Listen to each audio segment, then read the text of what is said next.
Tape the perimeter of your bathroom floor and your toilet to avoid getting paint in unwanted areas. After taping the baseboard, it's time to prime your floor. We recommend Sticks Primer because we found it provides the best adhesion. We're using a chip brush to paint the borders first, making sure we reach all the corners. Then, we're going to go in with a dense foam roller to cover the rest of the floor. We are going to apply about 2 to 3 coats of primer before the base coat. We sand and prime the floor before stenciling because we want to make sure the paint sticks to the tiles before we start painting. Once the primer is dry, we're going to be painting our floor our base coat color. You can save yourself a step and some money and get your primer tinted the desired floor color you want at your local paint store. Otherwise, grab your paint color and apply 2 to 3 coats of your base coat color. Apply spray adhesive to the back of your tile stencil. This is a key component to avoid any bleed that might occur underneath the tile stencil. For this specific floor, we want to ignore the grout lines. We decided this style would look best with this linoleum floor because the space between the tiles is too thin. We are placing the stencil directly on the tile where the edges meet. Because we are not stenciling the grout lines, we covered the repeating registration marks with blue painter's tape.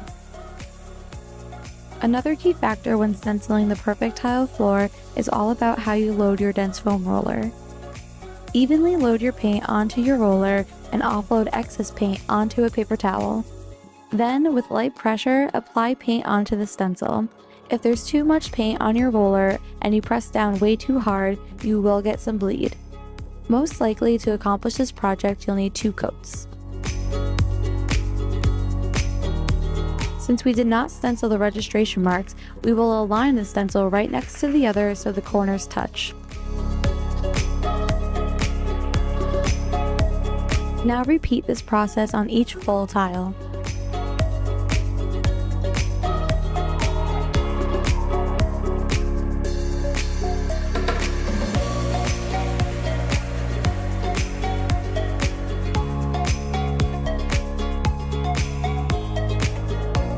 Tile stencils are super flexible and can bend to fit tricky corners.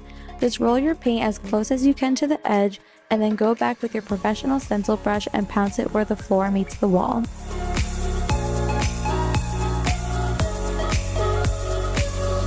Our tile stencils are even flexible enough to fit around a curvy toilet. You can use a roller, but we find that the best results when stenciling around a toilet are when you use a professional stencil brush. For those extra hard to reach places, this is where buying a second stencil comes in handy. Measure your partial tile and cut your stencil accordingly. Then, place your stencil and fill in those tiles.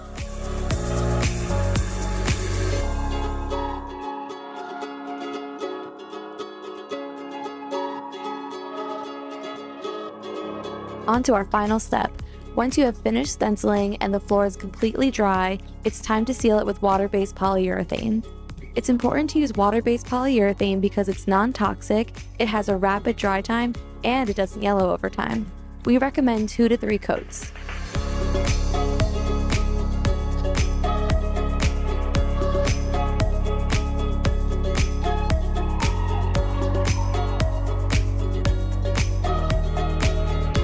Alright, so getting started, this is what we're going to do. We're going to quickly sweep the floor and we're going to sand the floor with some 220 sandpaper. I got it on a sanding block here. Then we're going to come in and we're going to use TSP. We're going to clean the floor with TSP, trisodium phosphate.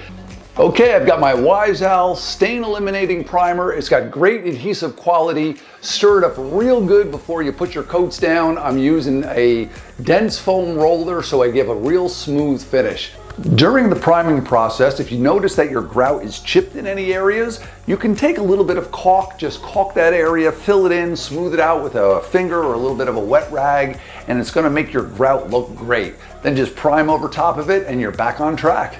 Okay, we let our primer dry overnight. We're ready for our base coats. We're going to be applying 2 coats of Wise-Al 1 Hour Enamel Antique Villa. We're going to do it in the same way that we did the primer, using the dense foam roller and a brush to cut in the edges. The floor and baseboards have been base coated, and now I'm going to mask off the baseboards. I made a sample ahead of time using these beautiful Wise-Al colors. It's gray linen is my light color and peppercorn is my dark color.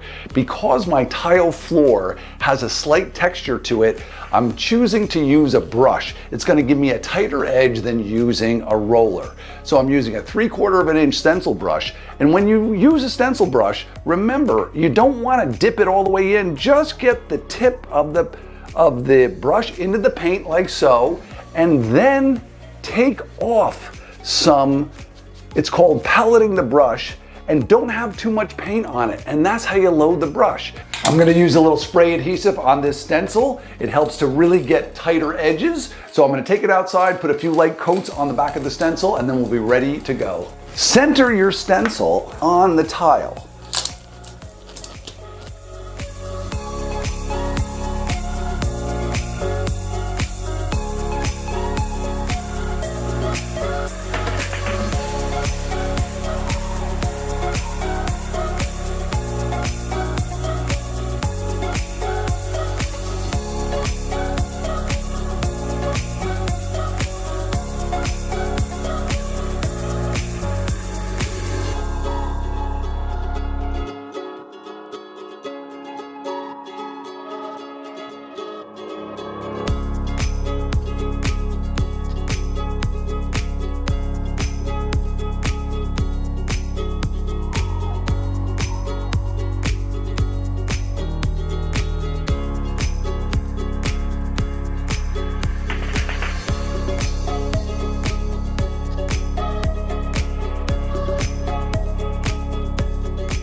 Okay, the stenciling is done and the floor turned out great. It's time to pull the masking tape, do a few touch-ups, and apply 3 coats of top coat to protect this beautiful floor.